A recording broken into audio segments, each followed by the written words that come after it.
Hello team, I wanted to make this vlog about self-leadership today.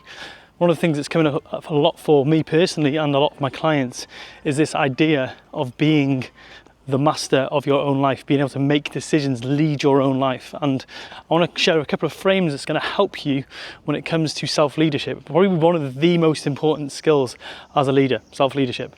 And first of all, I want to share with you the actual background psychology about this, where I really learned how important this is in your life and what actually happens to so many men and women, but when it comes to being the king or the sovereign of your own life. Now, in adolescence and childhood, we often put somebody on the throne, at the helm of our life. We believe that our parents are going to make all the decisions.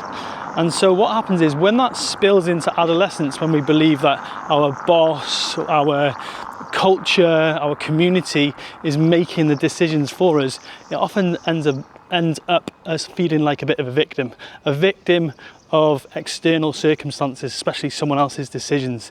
So what we do, we abdicate decision making.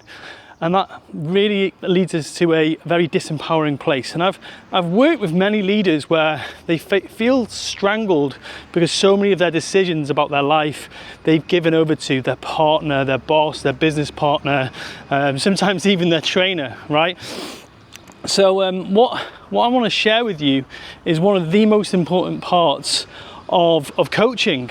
And I want to share, to start off with, is why coaching is the best modality for helping you reclaim self-leadership.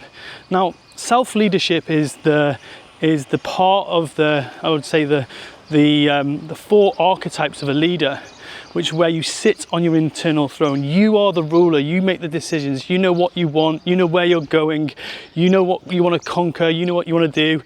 It's like the inner ruler. Now, here's the problem with most mentoring, training, and advisory modalities, is that they tell you what to do.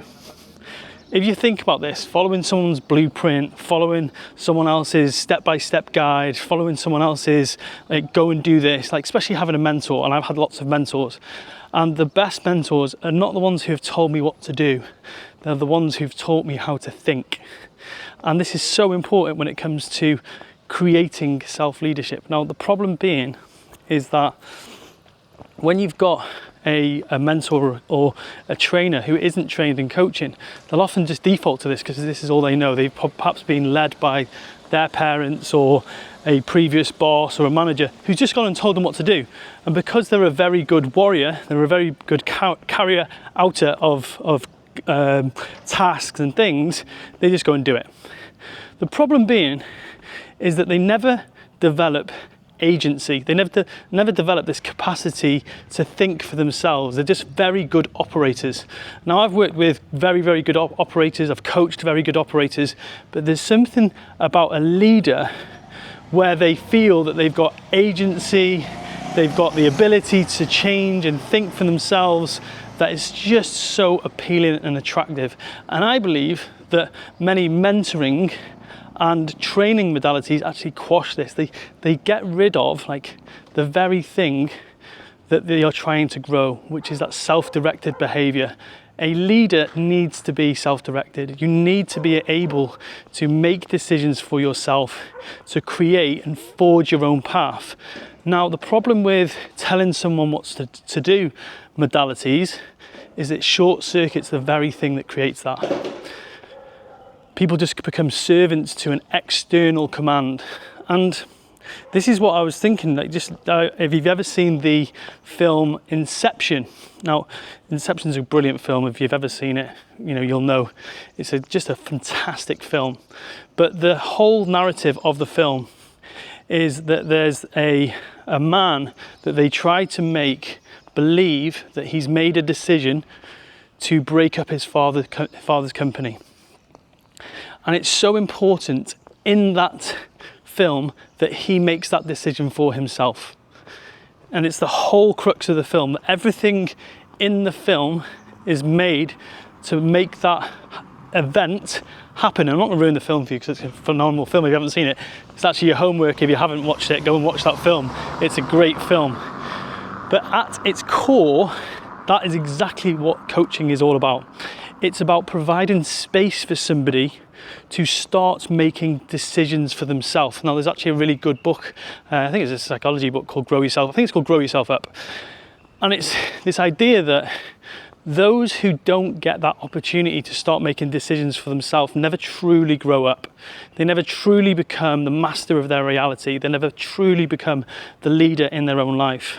Now, the problem being is that even if you're paying someone and you're paying someone to help you move forward in your life, and all they do is just become another external controller, this is going to hinder you even more, because that's what you'll just believe. At every level, you're just going to be controlled at just a higher level. And coaching helps you actually break free from that, because in spaces where, I'll just even talk about my experience last night. I was working with Karen Davis. So Karen Davis actually wrote the book, How to Get the Most from Coaching. She's probably one of the world's best coaches. Very, very fortunate to be on a call with her. And she's just absolutely incredible coach. And she really gave me the chance to sit in some of the decisions that I had to make around my coaching business, my coaching career, what I wanted to create over the next 10 years. And there's a skill where you manufacture opportunities to slow down, to think and make decisions. Now, I've done this many times in sales situations with clients. I've actually held space for people to make decisions and help them finalize decisions, not only just making the decision, but actually sticking to the decision. And it's probably been one of the most life-changing experiences for so many, because making decisions is something that people struggle with. Now, you might be watching this thinking, hang on a second, really? I don't struggle to make decisions. But there's so many times in life where, especially where we make decisions, but we don't make a final decision. We don't make an absolute decision because we don't trust the decisions. We half commit, see what the circumstance forces. Like, this is how a lot of people make decisions. They'll wait until the moment it's so painful that they're forced to make a quick decision. That's one method that some people use to make decisions. The second way that people make decisions is that they will have a decision, they will go around and ask 5-10 different people what they think they should do, and then they will go on the feeling they have. Maybe it's the best person that's given them their advice based on their background. And although this is all great, advice giving is still an external force or an external narrative controlling what you want to do. It's still not freedom and agency. It's not you deciding and having choice in your own life. Again, that's exactly what we want to do with coaching. And the final way that people make decisions, and this was one of mine, by the way, all these three, by the way, the reason I recognize them and know them so well is because they were my decision-making paradigms, is we don't make a decision. We just don't make a decision. And trust me, from coming from a background of selling fitness, I will think about it. And that ultimately means I haven't made a decision. The decision I've actually made is to kick the can down the road. So what actually happens is you end up not making a decision. And the decision is just pushed off into the future. And what happens is we put this thing called time between us and the decision. And what that does, we innately know that as we push things off into the future, it's way less likely that we're actually going to take action on them. For example, if I, all of the things that I made a commitment around on our call, mine and Karen's call last night, is I did them this morning. And here's why I did them. I know that between event and action, the time between event and action is directly proportional to the likelihood that I'm going to take action. So if I would have made some commitments to Karen on the phone last night, and I said, hey, do you know what? I'm going to push this off into the future. I'll get back to that. I'll do that sometime. I would have put them off. I would have kicked that can down the road. That would have been my default decision-making stance. I'll push it off into the future. And then in this nebulous someday or one day or next week or at the right time, that's when I would have made a decision on it. The problem being is this is why people have anxiety. If you're a leader and you're suffering from anxiety, this is what you're doing.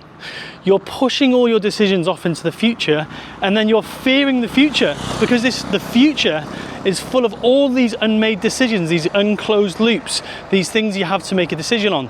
The fatigue of making decisions is so overwhelming. And this is why now is the best moment. So one of the things that self-leadership involves is exercising the power of the present moment. The ability in the present moment to make a decision and say, do you know what? I'm going to make a decision right now because it's actually what's going to cause me to feel more energized.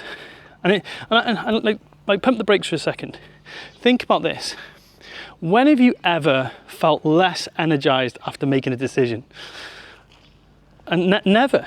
It actually gives, I remember back in the body transformation world, and it was almost like people would come to me in the first week of having decided to commit to a transformation, and they would always say, do you know what, Ben?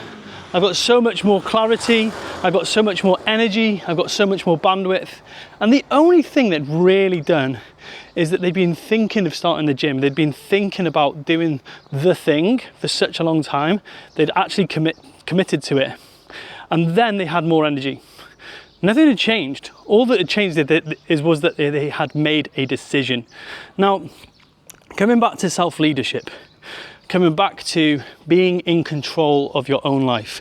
Think about this. If this is something that you struggle with, if you feel that you don't feel in control of your life, you don't know which direction you want to go in, you don't feel like you have agency, this is why hiring an exceptional coach is... Oh, here's Poppy. Okay. She's going to pick Effie up. This is me walking around my estate, by the way. These are my my little experiences where I walk around my estate around all the noisy cars and motorbikes and think. I realised that a couple of weeks ago that I was doing way too much consumption, so I wanted to get back into production. Again, self-leadership is actually production rather than consumption. And if you even look back to wayward times where a king would have a council, but ultimately he would make a decision.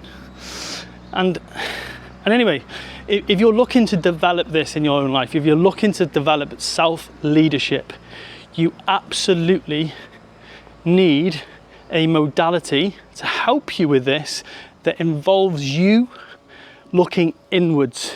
And this is where I want to finish this vlog, which is really important, is that self-leadership comes from within.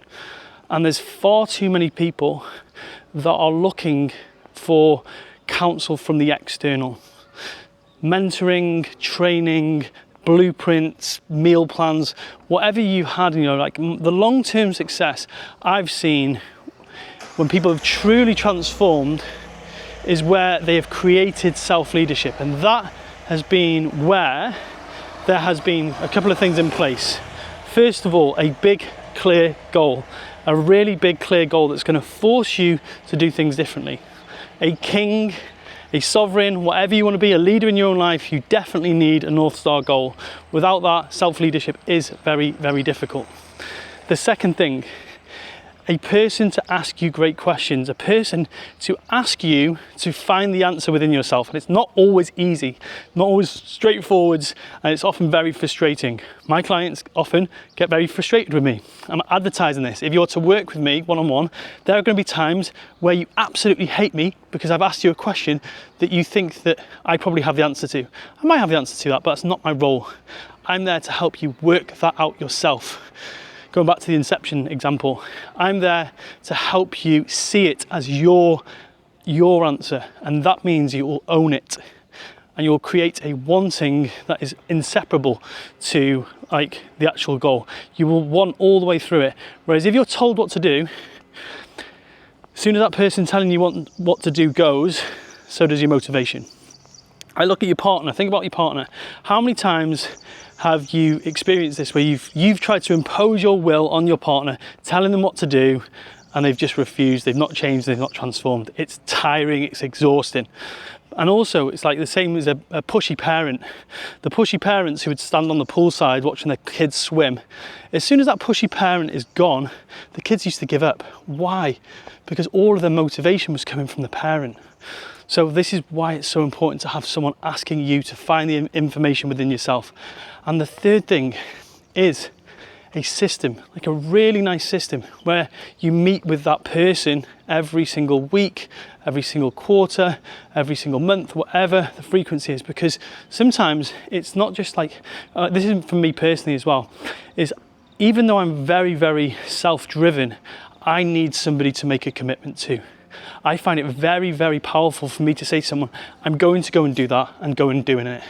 And that's something that I really, really valued in a men's group, because the biggest thing for me in a men's group was saying, I commit to go and doing this. I don't need to check in with anyone. I'm just going to go and do it. That was the most transformational thing in a men's group for me. So wanted to talk about that, share a little bit on self-leadership today. If you found this helpful, give me a like. If there's anything that's like really resonated, give me a comment, let's have a conversation. Thank you so much for watching this video. And final thing, subscribe to the channel. Take care, team. Speak to you again.